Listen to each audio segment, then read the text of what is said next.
Napanood nyo ba to guys? Paano nga ba naka-ultimate si Oheb habang siya ay ipit-ipit ni Akai? Nangyari ito sa M7. Alam mo ba na hindi ito dahil sa item o emblem? Hindi nga naka-top boot si Oheb dito.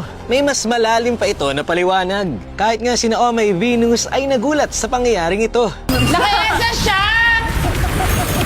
What?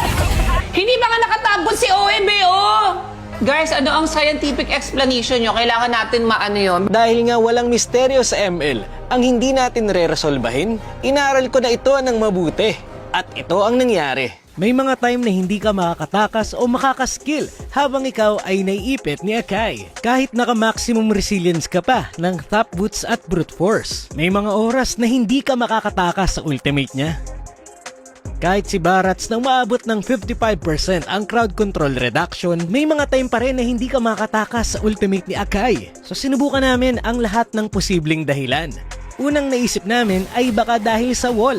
So nag-try kami ng iba't ibang pwesto kung saan nakakaipit si Akai pero wala talaga.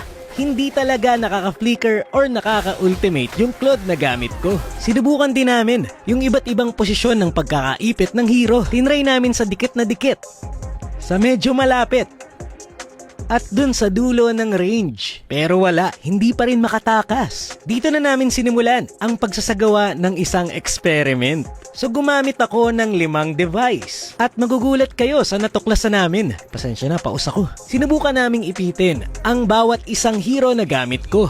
Sinimulan namin kay Claude at wala, ayaw talaga maka-ulti or maka-flicker out. Pero yung ibang hero ay nakaka-flicker out, kagaya ni Moskov. Ganon din dito kay Granger. Kahit wala akong item ay nakakatakas ako. Si Iksha nga, nakaka-ultimate pa habang ipit-ipit ni Akai. At dito na namin naisip ni Nikolai na baka ito ay slot bug.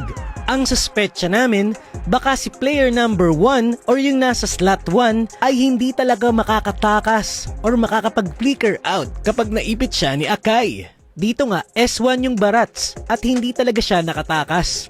Pero yung Claude na nasa slot 2 ay makakatakas or makaka-ultimate habang ipit-ipit ni Akai. Pwede ka nga ring makatakas gamit ang skill 2 kapag ikaw ay naipit ni Akai. So halimbawa, nasa slot 2 ka, tapos nag-switch yung kakampi mo, napunta ka sa slot 1. Wala na, hindi ka na makakapag-skill or makakapag-flicker out sa ultimate ni Akai. So in short, kapag ikaw ay nasa slot 1, kahit anong hero pa ang gamit mo, hindi ka makakapag-flicker out sa ultimate niya. Pero pag ikaw ay S2, S3, 4, or 5, pwedeng-pwede kang makapag-flicker out or makapag-skill habang ipit-ipit ka ni Akai. Kung ikaw naman ay nasa tournament lobby, kung sino sa inyo ang maunang pumasok, siya ang S1, yung sumunod naman sa iyo ang magiging S2, at yung pinakahuli ang magiging S5. Pero take note, yung jungler, kahit nasa slot 1, makakapag-retribution pa rin kahit naipit ni Akai. So in short, si Oheb dito ay hindi slot 1. Isa na namang misteryo o katanungan ang nasagot natin. Yun lang muna for this video.